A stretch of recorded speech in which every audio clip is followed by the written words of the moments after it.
In recent weeks, heavyweights like JP Morgan and Goldman Sachs have been sounding alarms about a possible recession. JP Morgan estimates a 60% chance, while Goldman Sachs puts it at 45%. And they're not alone. Plenty of others are chiming in, with some convinced a recession is inevitable this year. Even the retail sector seems to be betting big on it.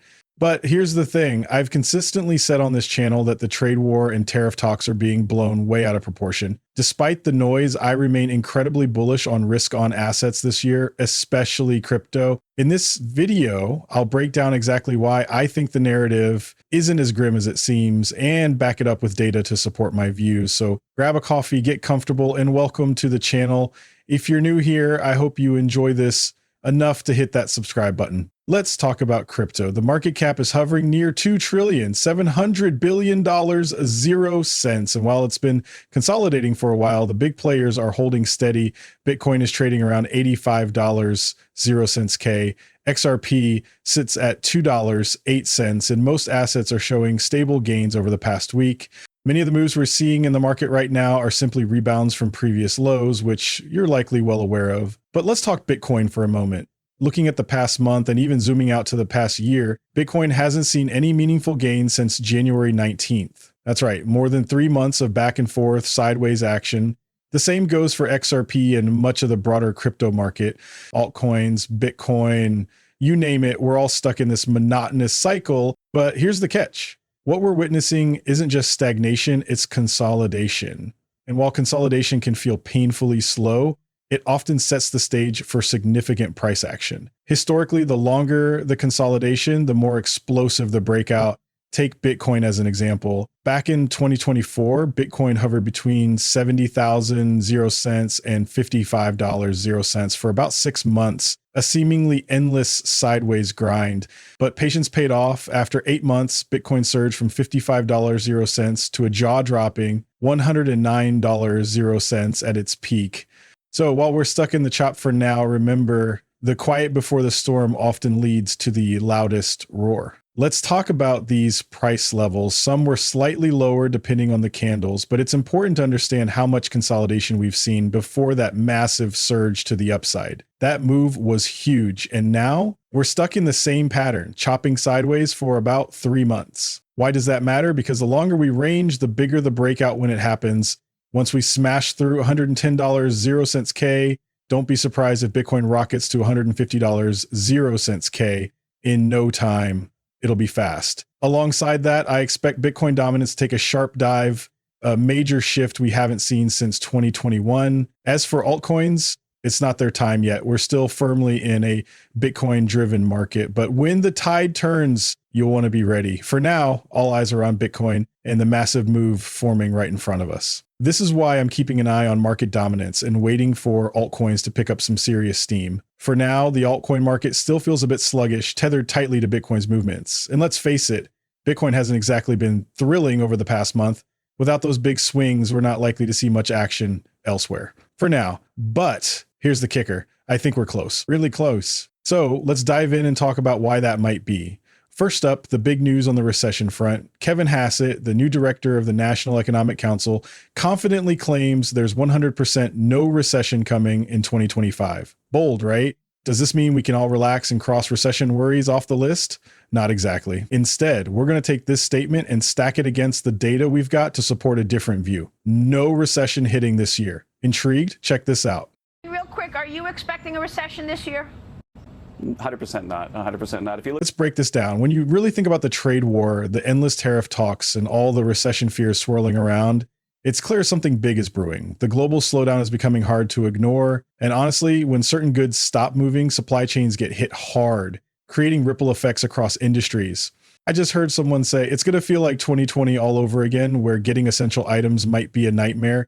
And you know what? They're not entirely wrong. We're already seeing signs of a slowdown everywhere, and that's creating shockwaves in the economy. This disruption is causing real concern. Some people are even convinced we're heading straight into another recession, like a repeat of March 2020. But let's not rush to conclusions. It's not exactly the same situation. Sure, things are tense, but every challenge brings new opportunities too. The ongoing trade discussions are heating up, and there's plenty to suggest real progress is being made. Take Italy, for instance. On the 17th, they confidently stated that a deal on tariffs is within reach, That same day, President Trump expressed optimism about a new trade agreement with the European Union. Of course, this has left many wondering, is this just talk or are tangible deals actually happening? I believe the wheels are in motion, and one major clue comes from Japan. On the 16th, President Trump announced significant strides in trade negotiations with Japanese officials. Just 3 days later, Japan signaled plans to ease import restrictions on American cars, a huge development. This isn't just empty rhetoric. It's evidence that deals are taking shape. The tariffs are showing their impact, and behind the scenes, progress is being made. Let's talk about the big player, China. On the 17th, President Trump announced the U.S. will strike a deal with China. Then just a day later, he shared updates about nice conversations with China, saying things are going very good. While we're still waiting for a major breakthrough, it feels like we're inching closer to an agreement. Now, let me take you back to a clip from March 27th. Yes, over a month ago, but stick with me. This was Arthur Hayes, co-founder of BitMEX, and what he said then perfectly aligns with today's landscape. Hayes predicted April would be a pivotal month, and here we are. He forecasted that Trump's tariffs wouldn't sway Fed policy.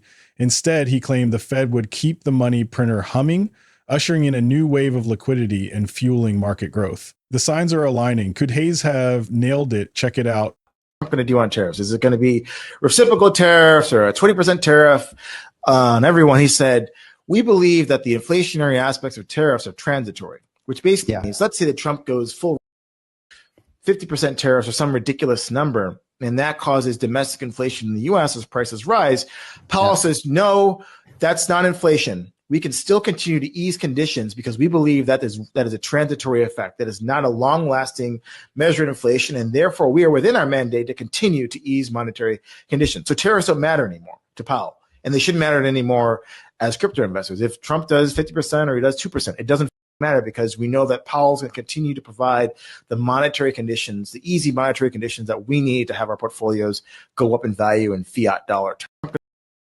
All right, let's break this down. Honestly, I don't think all the drama around tariffs and the trade war is going to shake up the markets the way everyone's been predicting. It's just not the game changer people think it is. Now let's talk about the M2 money supply, because that's where the real story is. Since late 2024, it's been climbing steadily, and you've probably seen the chart floating around. Raul Paul from Global Macro Investor shared this one showing the 12-week lag between M2 and Bitcoin. According to this data, Bitcoin should technically be trading at around $120,000 0 cents right now, not the $86 0 cents range we're currently sitting at. Here's the latest update. This chart was posted on the 16th, and it's unfolding exactly as predicted. We've seen Bitcoin sweep through its bottoming zone in sync with the M2's movements. The M2, by the way, has been spiking with a bit of volatility and choppiness mixed in, but it's ultimately trending upward. Now, Bitcoin is mirroring those M2 moves with a 12-week delay, and it's all playing out like clockwork. What's wild is that if this plays out by summer, we could be looking at Bitcoin nearing $100,000 0 cents. Let that sink in. $100 0 cents K Bitcoin. Now, if that happens, what does it mean for the rest of the market? Where do we go from there? First off, let's focus on Bitcoin itself. Breaking $100 0 cents K would be monumental, a massive psychological barrier. And once we clear it, the surge from $100 0 cents K to $110 0 cents K could happen in the blink of an eye. A fast, unstoppable impulse move. But here's the kicker. I believe Bitcoin dominance will be trending downward during this time. Over the past few weeks, I've been laser focused on dominance levels, sharing updates in the Discord that support the idea of a major market shift. And right now, everyone's fixated on Ethereum, which just dropped to levels we haven't seen since early 2023. The sentiment around Ethereum is ridiculously bearish. People are questioning if it's the end of the line. Is this the death of Ethereum? Has everyone moved on to Solana and other chains? The chatter is deafening. Ethereum is done, it's over, and so on. Everyone seems to be at peak bearishness on Ethereum right now. But think about it. If the crowd believes Ethereum is finished, what does that really signal? It suggests that when Ethereum inevitably starts its next uptrend and begins to bounce back, headlines will flood the space. The FOMO is going to be wild. That's when phase 2 of the cycle kicks in, the Ethereum phase, quickly followed by alt season. Here's the thing, nothing has fundamentally changed. People are panicking over regulatory chatter, institutional involvement in ETFs, but the core dynamics remain the same. The market is still the market. What's different this time? There's more money, more participants, which means one thing: this bull run has the potential to eclipse 2021. So what does that mean for XRP, HBAR, and other altcoins? Let's consider XRP, for example. Even in 202-02021, despite being delisted from major exchanges, XRP still managed a solid 10x run. That's impressive. Now, imagine what's possible when the floodgates truly open this cycle.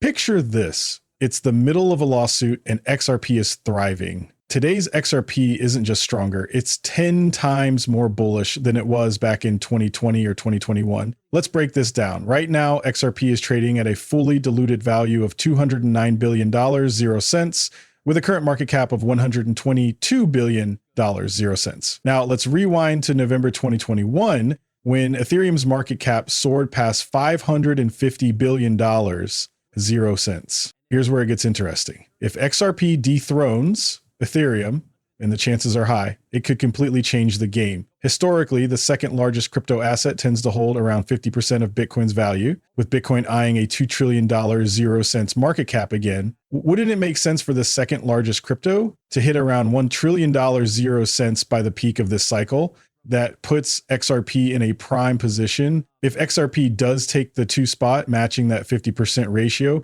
we're looking at a market cap nearing $1 trillion, 0 cents. Do the math, and that easily translates to an XRP value north of $10, 0 cents. That's massive.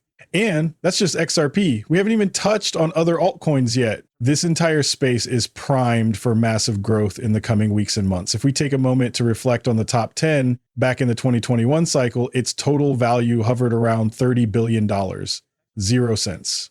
Fast forward to now, and I believe the top 10 could be worth closer to $60 billion, 0 cents. Some might call that idea far-fetched, but consider the sheer wave of fresh capital and liquidity flooding in. Institutional players are flocking to the space like never before. Retail participation is at an all-time high. We even have ETFs trading live now. The market dynamic has completely transformed, bolstered by an unprecedented amount of money and interest. The institutional focus alone is staggering.